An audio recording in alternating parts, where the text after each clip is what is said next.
Assalamualaikum warahmatullahi wabarakatuh. Bismillahirrahmanirrahim. Alhamdulillahi rabbil alamin. Wassalatu wassalam ala rasulillah wa ala alihi wa ashabihi ajma'in. Alhamdulillah, kita membaca kitab Muhimmah. Kita sambung pada tajuk yang baharu. Ini suatu tambih pada menyatakan kelebihan segala perempuan yang mengikuti bagi suaminya. Kita terus masuk tajuk yang baharu. Tajuk yang lama tu sikit sangat dah. Kita masuk tajuk yang baharu. Kalau dulu kita membicarakan tentang azab kepada orang yang derhaka pada suami dia. Sekarang kita masuk pula kelebihan perempuan yang taat kepada suami dia. Ketahuilah olehmu bahawa sesungguhnya wajiblah atas segala perempuan itu mengikut perintah suaminya pada barang apa perintahnya yang tiada membawa kepada maksiat. Yang pertama, mukaddimah dia, seorang perempuan, seorang isteri wajiblah taat kepada perintah suaminya. Apa barang sekalipun, selagi mana perintah suaminya itu tidak membawa kepada maksiat. Kalau membawa kepada maksiat, tak wajib taat. Tak dikira derhaka pun kalau tak taat. Tetapi kalau dia menyuruh benda yang tidak maksiat, maka wajiblah atas seorang isteri itu taat. Kalau tak taat berdosa. Sebab itu ada orang perempuan yang tak mau kahwin. Dia kata susah. Nanti saya tak boleh taat dengan suami saya, jadi pening. Baik saya bujang, Ustaz. Baik saya tak menikah, lagi senang. Tak ada nak taat, tak ada nak kira bicara, hidup saya senang, tak payah minta izin apa semua. Saya jawab, terpulang pada akak. Akak tak nak kahwin, terpulang pada akak. Tetapi kalau kahwin, lagi besar manfaatnya daripada tidak berkahwin. Kerana berapa banyak jalan nak masuk syurga dengan sebab menjadi isteri yang solehah. Berapa banyak jalan yang mudah masuk syurga dengan sebab pahala yang banyak, dengan sebab menjadi isteri. Lagi banyak daripada yang jadi bujang. Kalau akak nak juga bujang, terpulang. Tapi kita akan baca dalam kitab ni, berapa banyak pahala-pahala yang dapat apabila isteri tadi taat kepada suami dia. Sehinggalah dia boleh masuk dalam syurga melalui mana-mana pintu syurga yang dia nak masuk. Akibat daripada suami redha pada dia, dia taat kepada suami dia. Dan tiada harus perempuan itu menyalahi akan suruh suaminya atau tegahnya, kerana berkahwin itu suatu bahagi daripada beberapa sebab yang menjadikan kehambaan seseorang. Maka jadilah isterinya itu seperti hamba bagi suaminya. Bukan menjadi hamba. Menjadi seperti lain. Menjadi hamba lain. Menjadi seperti hamba lain. Menjadi hamba lain. Kalau menjadi hamba, mana ada keadilan? Kalau jadi hamba, tak wajib pun bagi pakaian pada dia. Kalau jadi hamba, tak wajib pun bagi nafkah pun, yang mana dapat sebagai seorang isteri. Tetapi bila jadi isteri, kedudukan dia lebih daripada seorang hamba. Nafkah dia tak sama dengan nafkah hamba. Pakaian dia tak sama dengan pakaian hamba. Bermalam dia tak sama. Jadi sebab itu, kena bezakan. Sebab ada orang perempuan, dia kata cuba tengok, Islam menjadikan isteri, menjadikan orang perempuan hamba suami dia. Salah. Kalau hamba boleh merdeka, boleh jual. Tapi isteri mana boleh jual? Isteri kena jaga. Disoal kalau kamu tak adil pada dia. Diberikan balasan kalau kamu buat zalim pada dia. Jadi yang maksud di sini ialah, jadilah isterinya itu seperti hamba tu apa? maknanya kena taat kepada tuan. Suami tu tuan. Bila isteri jadi macam hamba lah. Nak pergi mana kena minta izin. Nak berhias untuk suami. Apa benda pun tanya suami dulu. Itu maksud dia. Bukan maksudnya jadi hamba. Tak ada belas kasihan ke, zalim ke, apa benda tak ada. Isteri kena jaga dengan penuh kebaikan oleh suami dia. Baik, maka setengah daripada kelebihan perempuan yang mengikut bagi suaminya, pertama sekali dia sebut dalam kitab ni, masuklah dia ke dalam syurga. Tu dia. Awal-awal.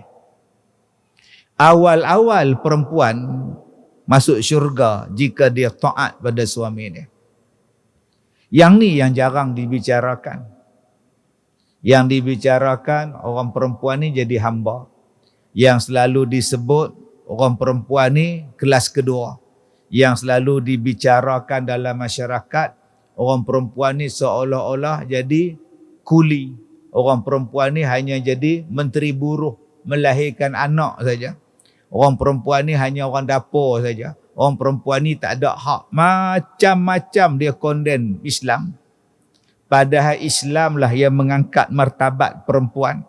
Sehingga Nabi sebut dalam satu hadis, kata Nabi, idza sallat al-mar'atu khamsaha, apabila mengerjakan oleh perempuan akan sembahyang yang 5 waktu, wasamat syahraha, dan apabila mengerjakan akan puasa Ramadan, wa hafizat farjaha, dan apabila ia memelihara akan farajnya, wa ata'at zaujaha, dan mengikut ia akan suaminya, qila laha udkhulil jannah, maka dikatalah kepada perempuan itu, masuklah kamu ke dalam syurga, min ayyi abwabil jannah syi'ti, mana-mana pintu yang kamu nak masuk, masuklah. Hadis telah menceritakan akan dia oleh Imam Ahmad. Tuan-tuan yang saya hormati, ada 4 benda yang disebutkan oleh Nabi SAW dalam hadis. Yang pertama, kata dia, jika dia semayang, iza salat al-mar'ah khamsaha, bila orang perempuan itu semayang 5 waktu dia semayang. Nombor 1, solat. Hari ni orang duk bicara tentang Rabu 13 September lah, apa bala semua cerita. Orang duk telefon saya, wartawan duk tanya saya kata saya tak tahu. Saya tak tahu. Kita ni duduk dalam dunia ni anytime boleh dapat bala. Sekarang boleh dapat. Tapi kalau kita ada kabel yang kuat dengan Allah, Allah pelihara kita. Semalam saya sebut lah, di Masjid Al-Arifi, Paya Keladi kan, malam semalam. Saya sebut lah, kalau kita ada kabel yang kuat dengan Tuhan, Allah pelihara kita. Saya duk tengok video orang sembahyang subuh di Maghribi. Tengah duk sembahyang subuh, tengah duk baca kunut, gempa bumi mai. Tak lari apa. Masjid apa tak runtuh elok. Kabel yang paling kuat ialah solat.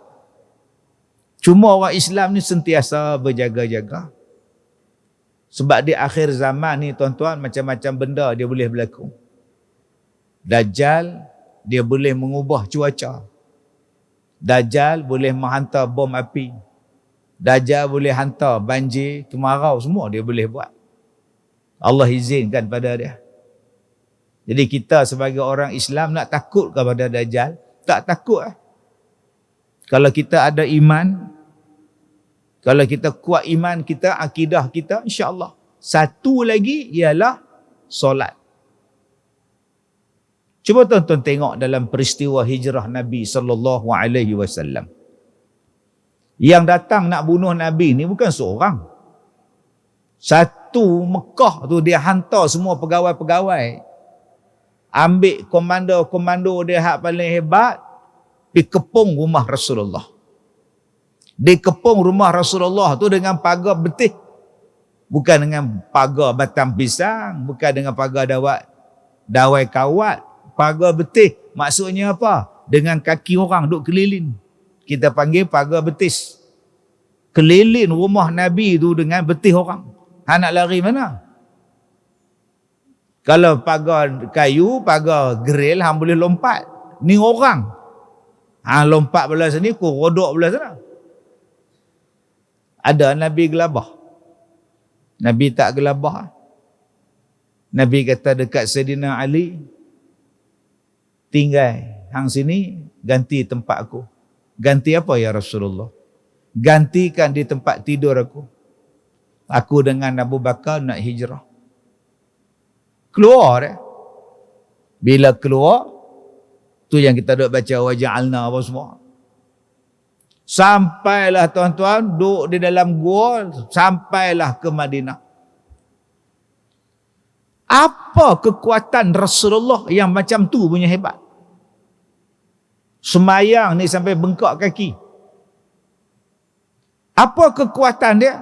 Kekuatan dia ialah solat itu. Ibadat itu.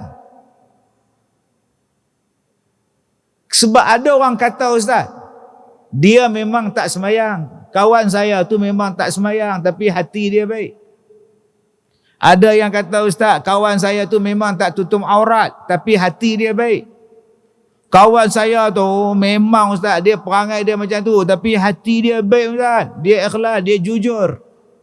Cuba bagi tahu kita, siapa yang hati paling baik dalam dunia? Manusia yang paling baik hati dalam dunia siapa? Nabi Muhammad. Nabi Muhammad semayang tak? Kalau nak kira hati paling baik tak payah semayang, Nabi tak payah semayang. Dia paling baik hati dia, paling jujur, paling bersih. Tapi Nabi semayang sampai bengkak kaki. Kalau nak kira hati baik tak payah buat apa semua, Nabi tak payah buat apa. Nabi baik lah, tak payah semayang lah, dia dah baik, hati dia baik. Tapi Nabi paling kuat semayang. Nak apa? Nak abang amalan tu yang mendekatkan dengan Allah Subhanahu Wa Taala. Amalan itulah kabelnya. Maka awal-awal dalam hadis ni, orang perempuan kalau nak masuk syurga, kabel paling kuat solat.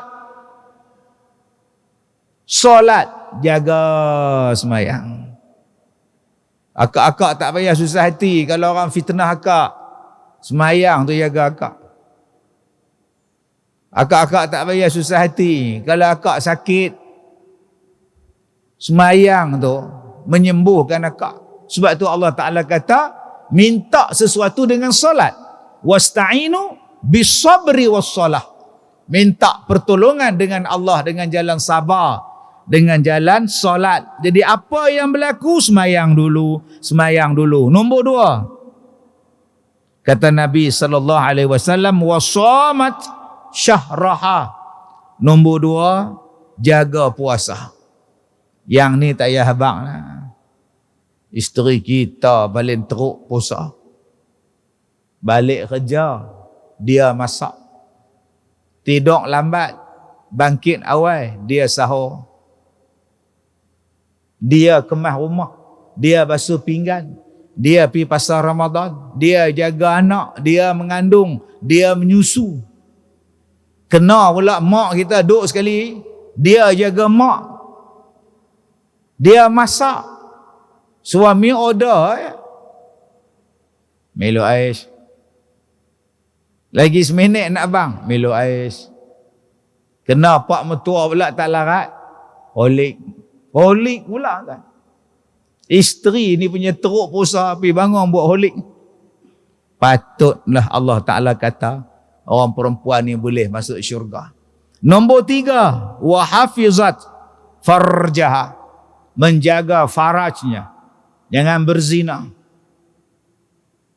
Yang ni yang saya takut. Baru ni saya tutup mengulu. Dia kata, Ustaz, dalam ceramah Ustaz tolonglah sentuh masalah lah ni Ustaz, bini orang dengan laki orang dengan bini orang. Kami sini banyak aduan Ustaz, hak kita tangkap dalam hotel, tangkap dalam rumah, laki pergi kerja, jantan lain main masuk dalam rumah. Yang isteri pergi keluar sana, hak isteri orang main masuk dalam rumah laki orang. Macam mana nak masuk syurga ni? Zaman Tak tahu tuan-tuan. Saya duduk dekat Arekda tu nak makan bihun sup. Balik pada Johor, balik pada Melaka. Duk situ. Lah tak ada makan bihun sup. Makan 2 suap orang berhenti. Makan 1 suap orang ambil gambar. Lah tak makan kembang gitu bihun. Saya tengok muka pakcik ni depan saya ni. Isteri mana abang? Isteri tak ada. Cerai lah. Lah. Abang umur apa? 70. Cerai. Siapa tua-tua cerai tak? Isteri dia pergi reunion. Ada? Jumpa dengan bekas pak war dia. Ada? Dia ngongek minta cerai 10 kali minta cerai saya bagi minta. Depa pun dating lah apa lama jumpa. Isteri muda lagi ke abang? Dia kata isteri saya muda lagi, 50 lebih lagi. 50 lebih tua abang Dia boleh tinggal minta cerai tu. Masya Allah. Zaman sekarang ni. Tak bagi reunion, tak sosial. Tak bagi pi, jangan duk pi lah hang kata. Nak pi buat aku sekali. Abang tak payah pi, payah abang pi. Tak bagi pi sosial. Bagi pi sial pula. Mula-mula sosial, lepas tu sial tu. Ni masalah kita sekarang ni tuan-tuan ni. Nabi kata nak masuk syurga, jaga kemaluan. Jangan duk berzina dengan orang. Yang keempat, taat kepada suami dia. Wa ata'at zaujaha. Dalam 4 ini, mana yang susah? Last. Semayang senang bagi orang perempuan. Daripada tadi tak buka telekung. Daripada rumah pakai naik masjid sampai lah 8.20 ni. Tak buka. Semayang lagi 9.30, 9.40. Tak buka. Singgah Cakutia pula. Tak buka lagi. 10.30 baru buka telekung. Orang perempuan semayang tak ada apa. Dia duk kejut kita semayang subuh. Puasa bagi orang perempuan. Tadi puasa hari Senin. Taat. Jaga kemaluan, insya-Allah perempuan tak berzina. Tapi hak nombor 4 lah. Nak taat pada suami dia. Alhamdulillah Ustaz. Oh, saya dengan suami saya taat. Bagus. Saya apa pun saya jaga laki saya. Saya kat PA jaga laki kat PA. Dia minta makan apa pun kat PA buat. Kat PA tak bagi dia makan kedai. Kat PA tahu semua. Baju dia tu kat PA setrika seminggu. Oh stok. Stokin dia pun kat PA setrika. Tu dia. Pasal suami kat PA tak jadi abang Tesla. Cuba suami kat PA lepas sembahyang subuh 3 jam sebelum. Mana faham? Tak faham sudah. Kemarin setrika stokin. Hari ni dia setrika belakang abang dia. Dia hambat laki dia dengan setrika. Yang tu masalah. Hak lain tu cantik dah. Main bab nikah 2 ni. Ustazah pun tak boleh terima. Ustazah pun tak setuju. Inilah dia tuan-tuan, penangan nikah 2. Pasal apa? Pasal hak jadi contoh nikah 2 tu, hak dicontohkan tak elok semua. Yang jadi contoh menikah 2 tu semua hak tak elok. Hak elok tak dijadikan contoh. Sampai dah melekat dalam jiwa kita, menikah 2 ni tak bahagia. Sebab terlalu banyak dicontohkan benda hak tak baik. Tu penyakit kita. Kalaulah dicontohkan adilnya, ambil daripada adil Nabi SAW. Baca hadis Nabi. Macam mana Aisyah duduk dengan Nabi bersama dengan isterinya Saudah. Yang Nabi ni letak kaki atas paha kawan ni seorang, letak atas paha kawan ni seorang, duduk nyimbang sama-sama mereka. Saat lagi Aisyah pula pergi ambil roti, bagi madu dia makan, madu dia tak mau. Paksa suruh makan lalah, ambil roti pergi tempek kat muka. Kawan ni pun tempek kat muka. Ada dalam hadis tuan-tuan. Mesranya. Tapi benda macam tu tak diceritakan. Yang ceritanya bergaduh. Akhirnya takut nak menikah 2. Baik, kemudian. Dan lagi diceritakan oleh Ummu Salamah radhiyallahu anha, barang di mana perempuan yang mati ia dalam keadaan redha suami dia, nescaya masuklah ia ke dalam syurga. Apa makna tuan-tuan? Mana-mana perempuan yang mati dalam keadaan suami dia redha pada dia, maka masuklah si perempuan tadi ke dalam syurga. Apa maknanya tuan-tuan? Ada yang kata, Ustaz, memanglah suami tu redha dia menikah lain. Sebab tu masa isteri dia mati, dia kan teriak pun. Dia memang dia nak lelaki bini dia mati, boleh dia menikah lain, tu yang dia redha tu. Oi Mak Ngah, bukan macam tu hadis tu, Mak Ngah faham. Hadis ni faham, perempuan tadi baik, perempuan tadi solehah, perempuan yang mati tadi taat, perempuan yang mati ni tak ada jenis mulut garang, mulut sekali bercakap macam peti ni, makcik peti ni, tak. Sungguh-sungguh isteri yang solehah, suami suka pada dia, suami sayang pada dia, dan dia mati, maka perempuan ini syurga tempat dia. Bukan bila mati tu suami redha. Abang redha dengan hang mati, eloklah hang mati pun boleh abang baru cari baru. Bukan hak tu. Redha masa jadi isteri tu. Redanya suami tu maknanya redha bahasa Arab. Bahasa kita suka. Suka. Dia suka dengan isteri dia bila masa beristeri. Tiba-tiba mati isteri dia, dia suka. Bukan suka isteri dia mati, suka sebab isteri dia taat, dia sayang sungguhlah pasal dia taat. Maka dengan sebab ketaatan isteri tadi, suami redha pada dia, maka isteri tadi syurga tempat dia. Dua dah cerita tentang perempuan yang nak masuk kepada syurga. Yang pertama tadi kita sebut, jagalah kepada dia, semayang, puasa, faraj suami. Yang kedua, taat kepada suami. Tuan-tuan yang saya muliakan, kalau kita nak dapat isteri yang macam tu, kita pun kenalah jadi baik. Nabi Muhammad malam-malam dia tak kejut isteri dia. Kita ni kejut isteri, buka pintu, terajang pintu. Pak, oh pak, Pak, oh Pak, tak dengar juga, terajang. Pergi ketuk ke cermin tingkap. Pak, oi, Pak. Yang bangun jiran. Kenapa Leman? Jiran bangun tuan. Awak hang tak bawa kunci spare? Ada tak Nabi kejutkan isteri dia tidur kalau balik lambat?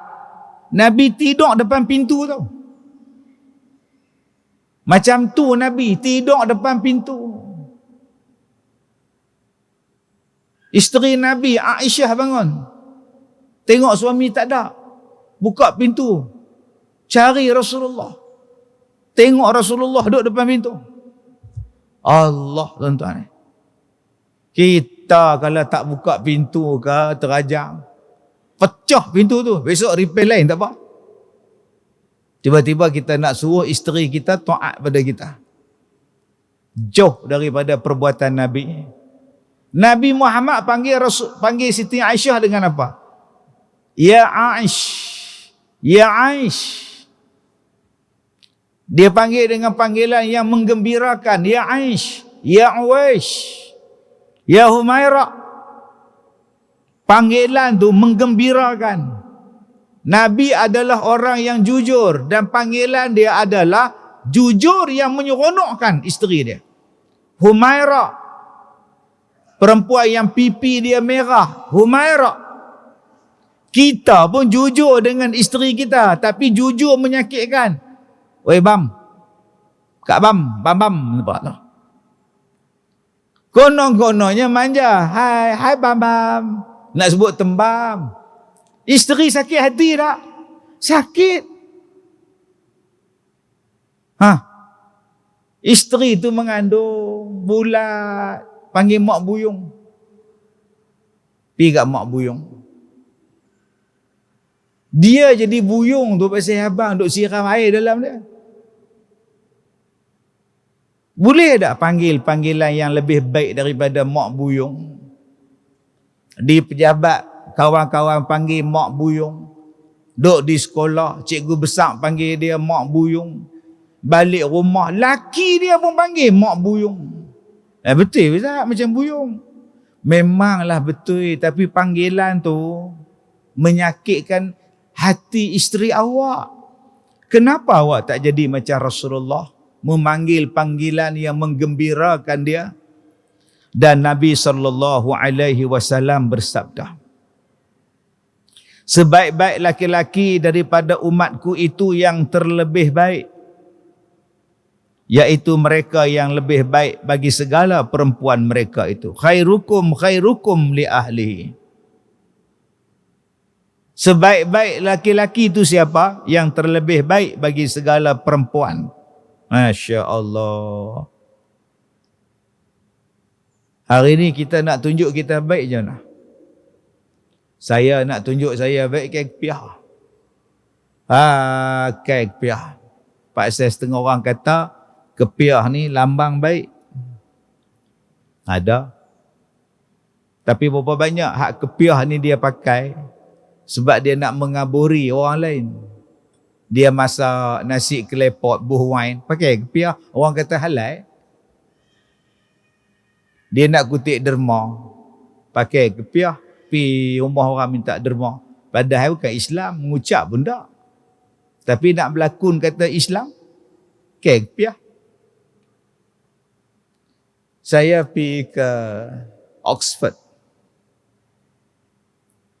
Habis saya program 2 hari di Oxford tu, saya kata malam ni tak ada program dah, saya nak jalan-jalan boleh tak? Mereka pun bawa saya berjalan. Saya tengok ramainya perempuan duduk tepi jalan, duduk berjalan pakai tudung, pakai jubah, duduk minta derma, minta sedekah, duduk bersidai tepi-tepi jalan. Saya kata, pok-pok ni main mana? Ingatkan di Malaysia aku tak derma, sini ada. Kawan saya kata, mereka tu bukan Islam. Gypsy. Tudung macam kita, jubah macam kita, tapi tak Islam. Yang ni yang duk burukkan image Islam. Pakaian macam orang Islam, tapi tak Islam. Kerja dia hambat kita minta duit. Kita duk makan, dia hambat kita dalam kereta, dia hambat kita keluar hotel, dia hambat kita, pegang kita, tarik kita pun naik gerun. Jadi orang akan anggap, loh apa yang teruk sangat Islam. Nak nampak baik tuan-tuan, lagi senang pakai jubah. Orang pun lelaki pakai jubah, clear, baik. Tapi pakaian itu, Nabi tak kata pun lambang baik. Nak tengok pada baik, Nabi sebut apa? Khairukum li ahlihi. Tengok dia dengan isteri dia. Macam mana dia layan isteri dia? Kalau isteri dia kata baik, baiklah suami dia. Tak pakai kepiah pun. Tapi baik dengan isteri dia. Kita tuan-tuan pakai kepiah, sepak isteri menggolongsor masuk buah katil. Gugur. Isteri mengandung, dia sepak perut. Gugur. Tu lebay. Jangan kita mudah sangat kata kita baik. Nak tengok baik tak baik, tanya isteri dia. Kak Nak, Abang Bidin baik tak? Sudah. Bunyi tu pun. Boleh Ustaz daripada tak ada. Boleh gagah. Boleh gagah dia kata Ustaz. Tahu nak kata apa Ustaz, dah jodoh terima. Ni semua jawapan tak bagus. Macam mana Abang Bidin Kak Nak? Tahu Ustaz nak kata apa, dah menikah dengan dia. Kak Nak kan bahagia apa? Anak dah 8. Tu dia.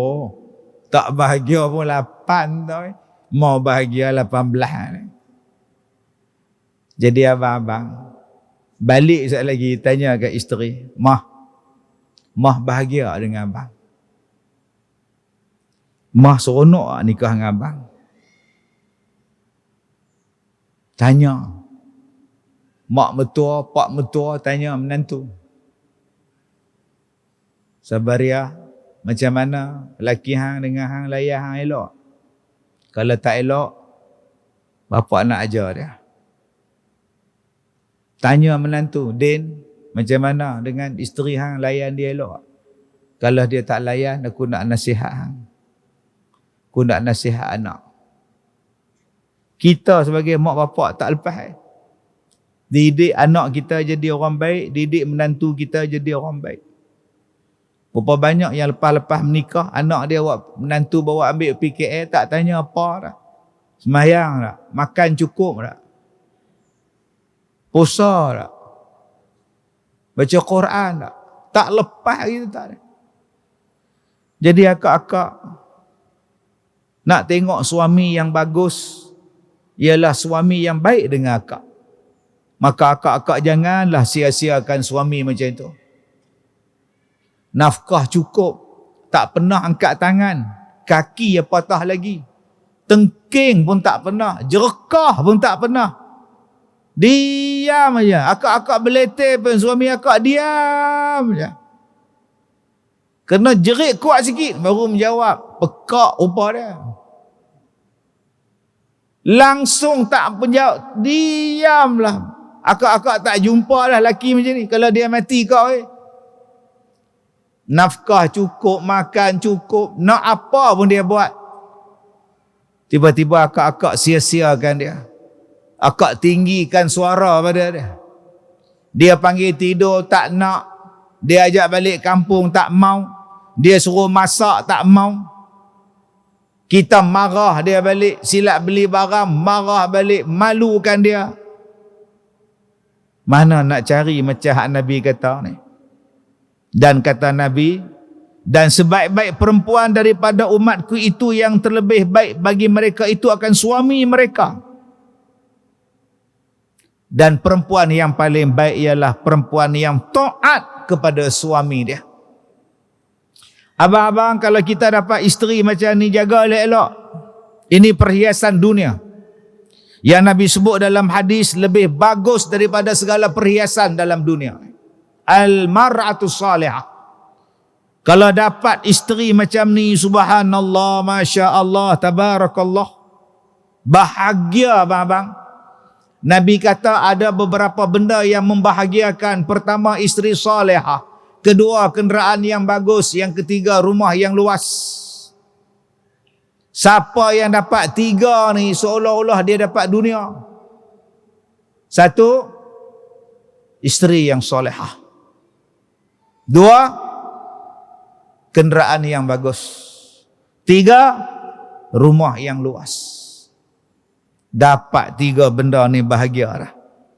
Dan terangkatlah bagi tiap-tiap perempuan daripada mereka itu darjatnya pada tiap-tiap siang dan malam pahala 1000 syahid yang mati mereka itu dalam perang fi sabilillah.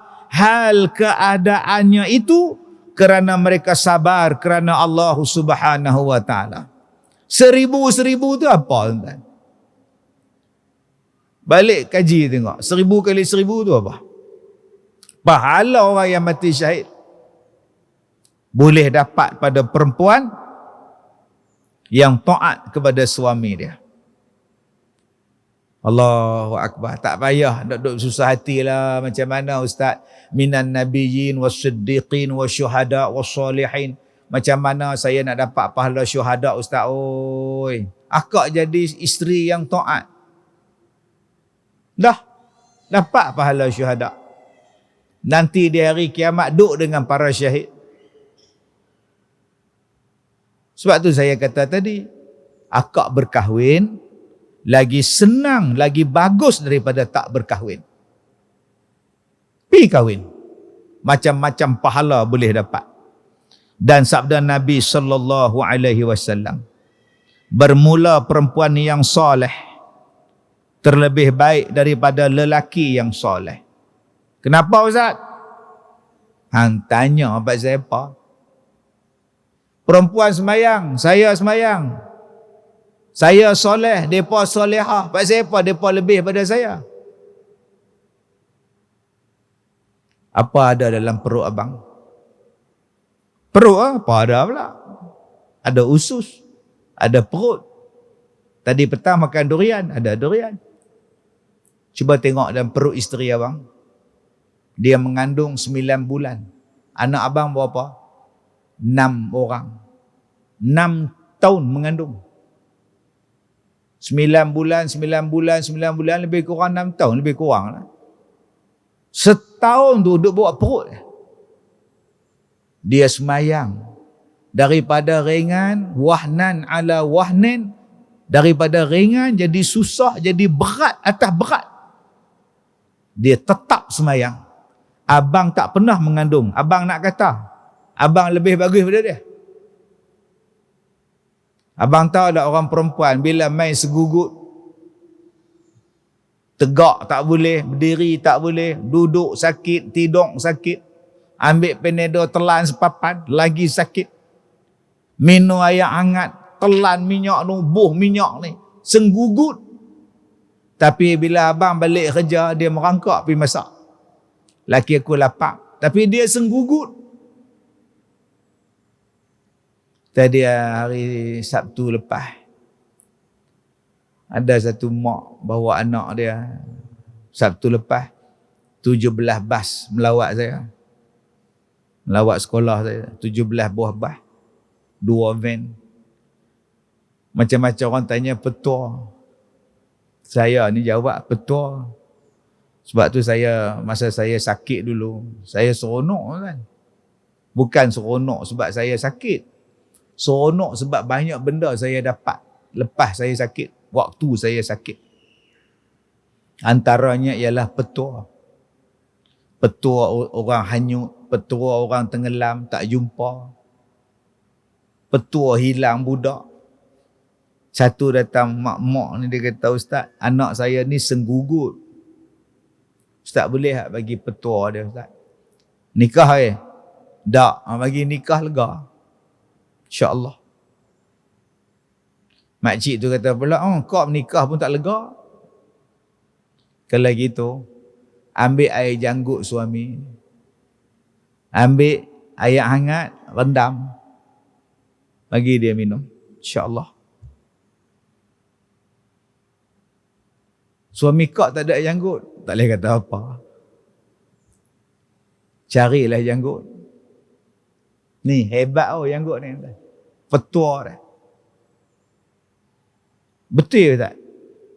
Saya cuba buat. Anak saya pun segugut nak darah saya. Saya kata kat mak dia, awak main gelas, berisi air hangat. Saya tak cerita, saya rendam janggut saya. Nu air yang pi lah.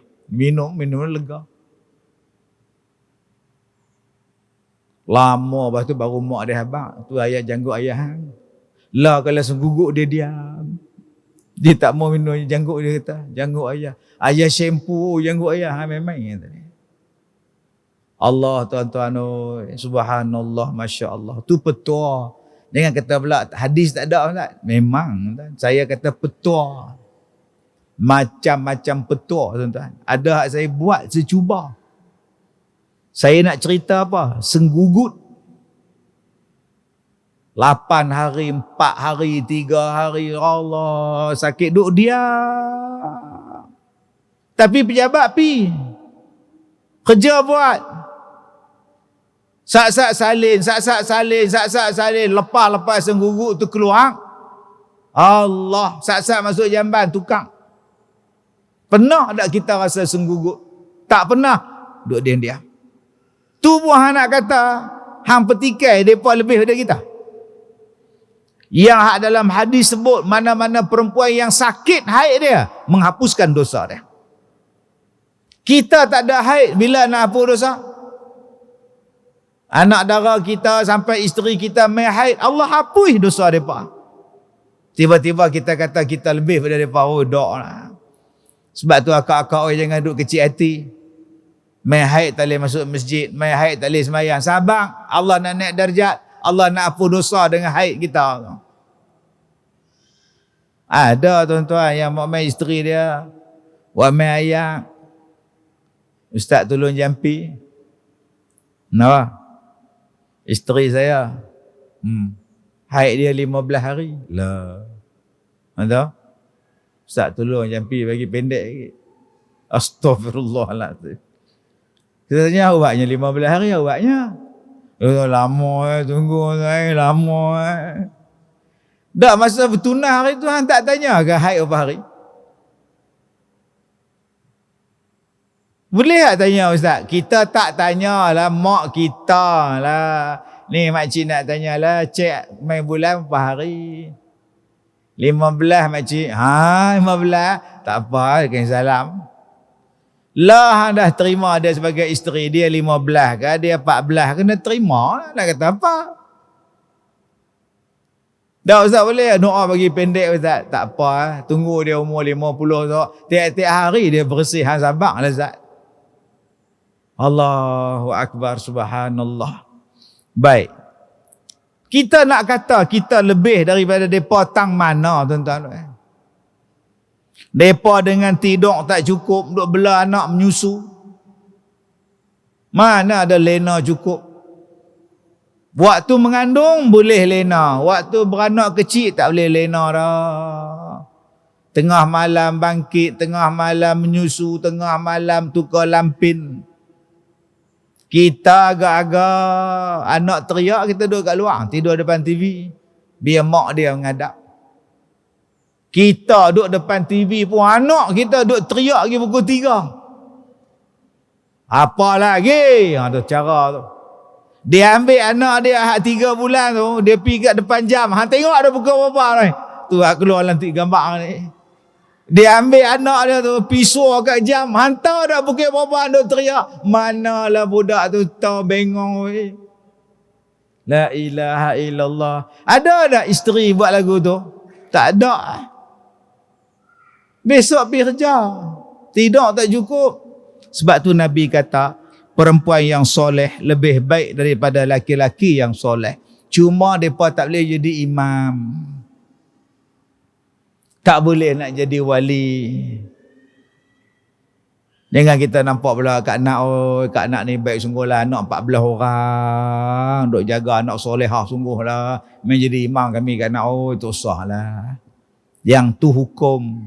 Tapi daripada segi afdal, daripada segi kemuliaan, kita kadang-kadang bila nak hajat, bawa ayat ke apa ke, minta ustaz baca doa. Minta tu imam baca doa. Kenapa tak jumpa orang perempuan? Depa tu lagi bagus. Di sekolah saya tu Ustazah Aziziah sehari 10 juzuk. Sehari 10 juzuk baca Quran. Umur 78. Sejak daripada pencin sampai sekarang 23 tahun dah. Sehari 10 juzuk. 3 hari khatam. Sampai sekarang. Pilah jumpa dia. Doa dia. Dia kan berjalan mana lah. Duduk di pondok. Baca Quran. Duduk di pondok baca Quran. TV tak tengok. TikTok tak ada. Facebook tak ada. Ngumpat tak. Saya ni nak main sini tengok Facebook dulu. Tak mana mustajab saya tu. Pergi jumpa dia. Di sekolah saya ada opah cik. Umur 84. Anak sebelah. Tinggi ni orang dia. Anak sebelah. Dia tulis Quran dengan tangan dia.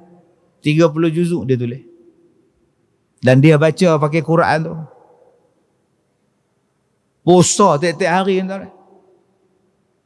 TV pun tak ada. TikTok pun tak ada. Handphone pun tak ada. Tok-tik pun tak ada. Tak ada apa nak makan, puasa. Ada apa nak makan, makan buka. Kami duduk di pondok senang. Tak ada apa nak makan ni, kita puasa. Puasa lah. Puasa. Pukul 12, orang main hantar makanan pula dah. Allah malaka sumna, wabika amanna. Terus buka puasa. Tuan. Hak mana faham, tak faham sudah. Tuan-tuan, orang perempuan, pergilah minta kat mereka.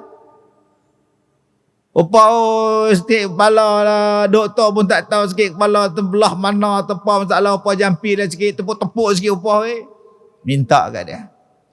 Tapi yang selalu kita jumpa ni, laki-laki pun kan saya kata laki-laki tak bagus. Bagus. Saya yang tak bagus. Pi jumpa orang hak saya jumpa hak bagus-bagus ni. Yang tiap-tiap hari sebelum subuh baca Quran.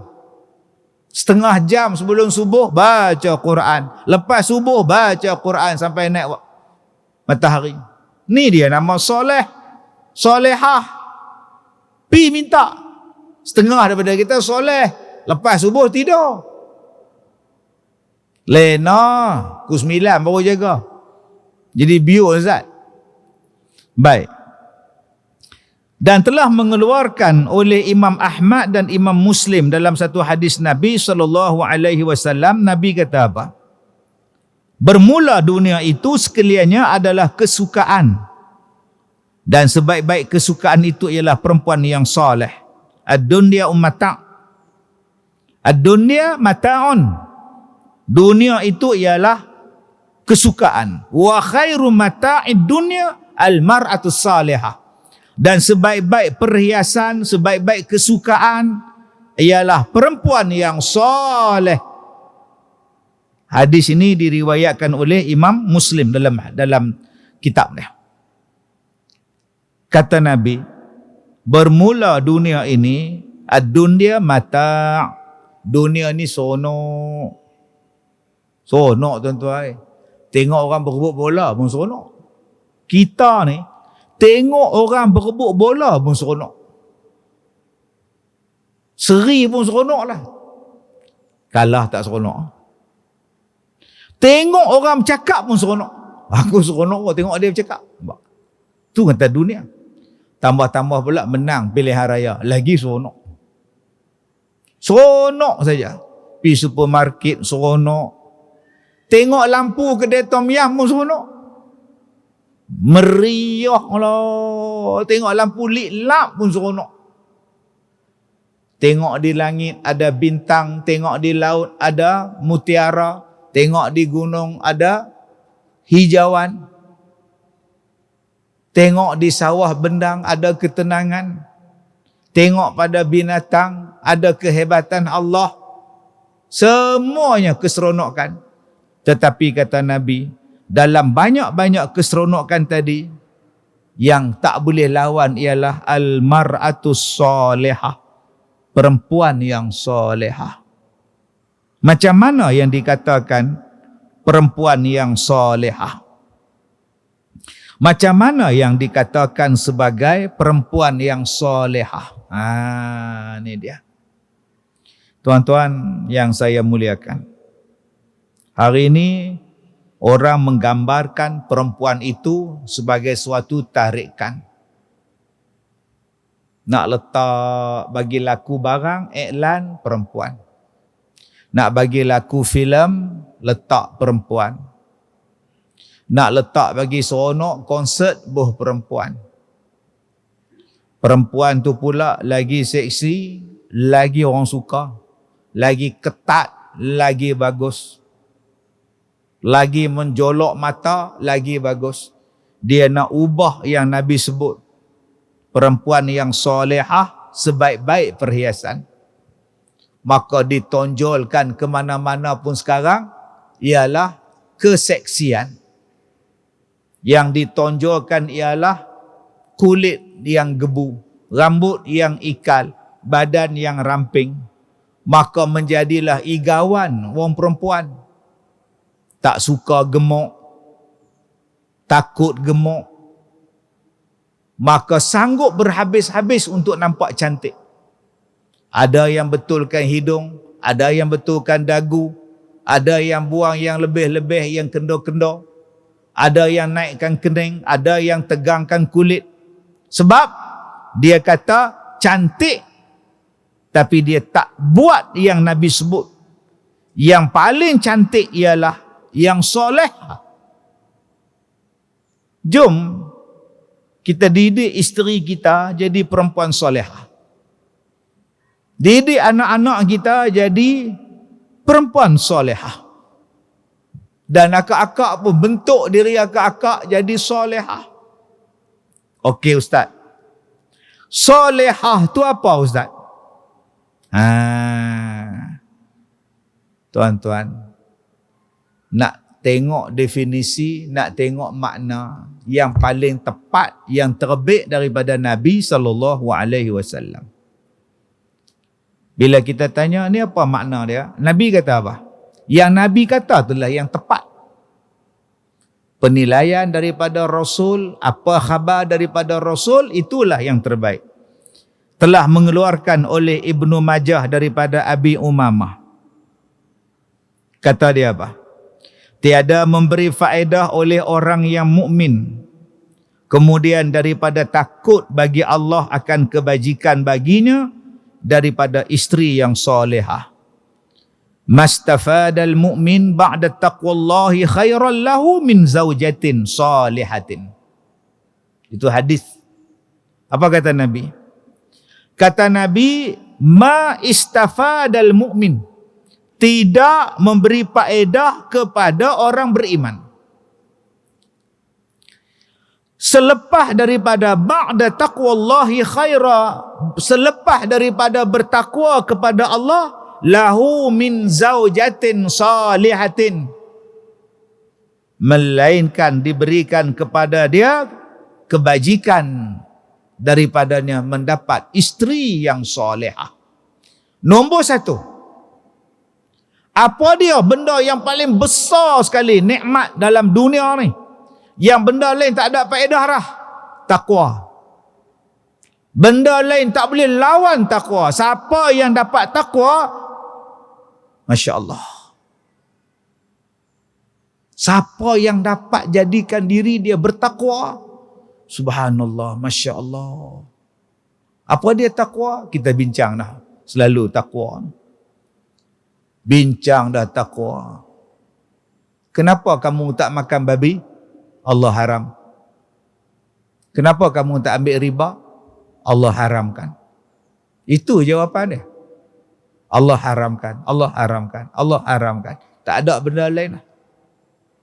Dia tak ada nak kona, tak ada. Allah tak bagi, aku tak mau. Allah bagi, aku buat. Itu takwa. Takwa tu rindu pada Allah, cinta pada Allah, taat pada Allah, takut pada Allah, cinta pada Allah, ingat pada Allah, mengharap pada Allah. Itu takwa. Selepas takwa apa? Ni dia. Min zaujatin salihah, ialah mendapat isteri yang solehah. Tuan-tuan dapat kereta GTR, tak ada faedah nak banding dengan isteri solehah. Tuan-tuan dapat RZ, bangga ada usung RZ, tak boleh tuan-tuan nak bangga dapat isteri solehah.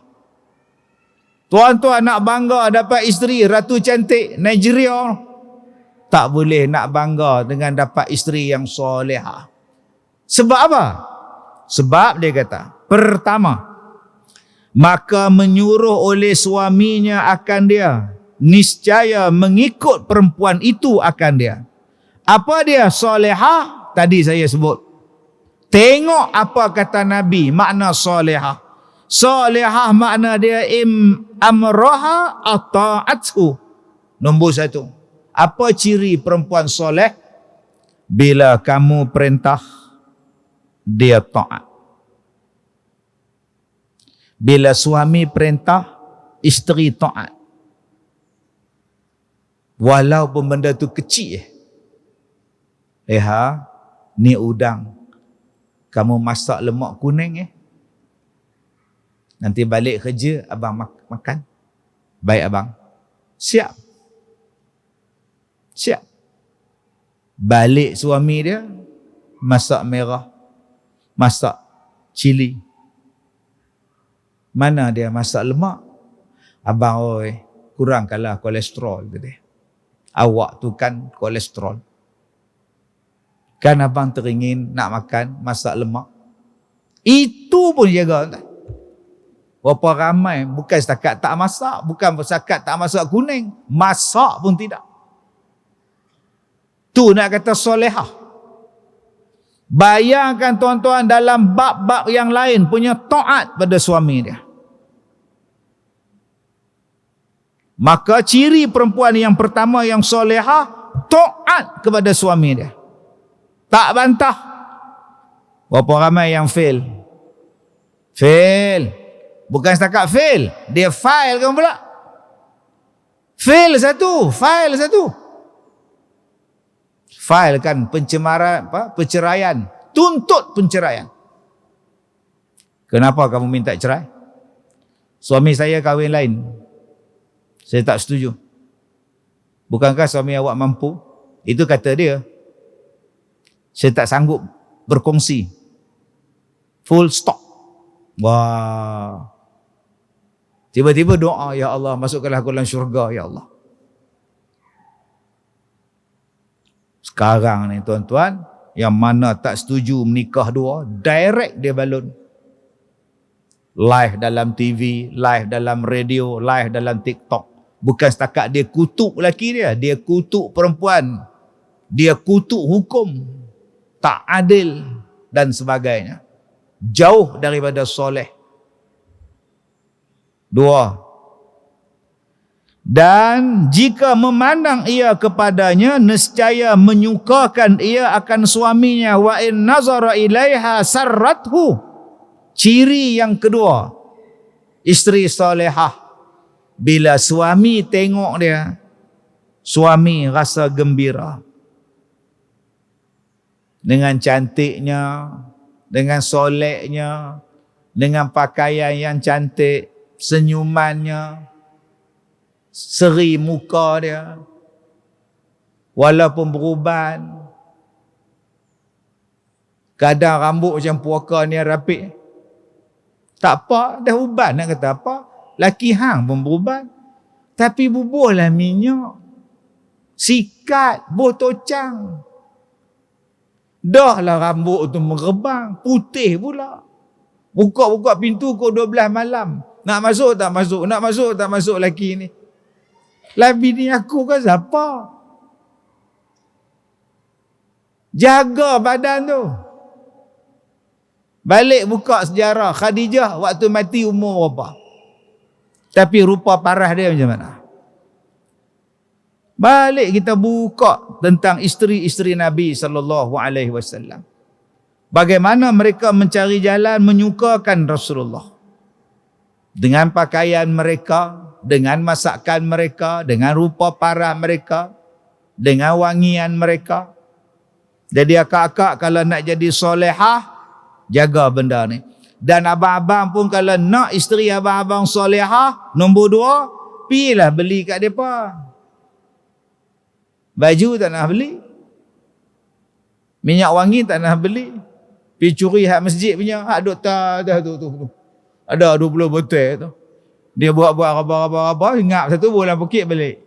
Lepas tu bagi kat isteri dia, tak ada apa nak bagi kat anak. Hang curi hak minyak atas tu buat apa? Pilah beli hak wangi sikit, cadar beli lain. Cadar dah 6 tahun tak tukar. Tidur tu gatal. Pilah beli tilam hak elok, langsir yang lawa, kapet yang elok, baju yang elok, sikat yang elok, minyak yang elok. Yang tuan-tuan tu beli minyak bijan tu siapa? Bola rambut dia pula lah. Kita nak isteri kita ni, kita pandang dia, kita suka. Kita lah yang kena bagi duit kat dia, pergi jaga. Ni tak pernah jaga. Kemudian kita nak dia tu lawa. 3. Dan apabila bersumpah ia atasnya, nescaya ia memberikan kebajikan kepada dia. Wa in aqsama 'alaiha abarrathu. Hari ini manusia kalau bersumpah macam-macam, kadang-kadang buat love mini, kadang-kadang belaga macam tu, janji sehidup semati dengan abang, janji tu sumpah kononnya. Jangan cari orang lain tahu. Jangan curang tahu. Janji. Orang perempuan yang soleh dia pegang janji. Tuan-tuan tu tengok yang berpisah waktu perang dunia kedua. Menikah, lepas menikah perang, laki dia masuk askar. Laki dia kata, tunggu abang tau. Nanti habis perang abang balik. Dia tunggu laki dia. 50 tahun lebih, 60 tahun tunggu. Laki tak balik. Kawan-kawan kata, sudahlah, pergi menikah lain lah. Laki hang mati dah kot. Selepas berapa puluh tahun laki dia balik. Siap nikah lain anak cucu dah. Perempuan tu punya teriak lah. Sedih lah. Aku duk tunggu hang 70 tahun. Hang balik lah. Saya duk tengok. Terus Allah makcik tok hang buang masa 60 tahun 70 tahun. Tapi nak kata apa? Setia. Setia janji tu. Tak. Saya tetap tunggu abang saya balik. Yang abang tu pergi perang di Korea. Ni pergi menikah orang Korea. Lupa dah isteri dia. Duduk kat Jepun. Bayangkan Kak Lehau duk tunggu 70 tahun. Balik-balik tua dah laki kita tu. Umur 90 dah. Bercicit dah. Pengorbanan selama ni apa? Sebab tu abang-abang, bila kita dapat isteri kita, seorang yang taat pada kita, yang pegang teguh pada janji, jangan sia-siakan janji dengan isteri kita. Dia dah janji, dia janji. Tiba-tiba abang khianati dia.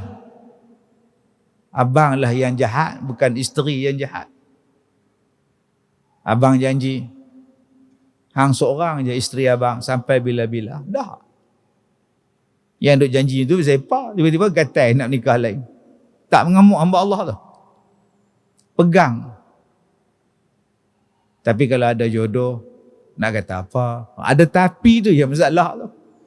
Janji tu bagus dah. Abang tak cari lain lah. Tapi kalau Allah tentukan, tak boleh kata apa lah. Tapi itu masalah juga lah.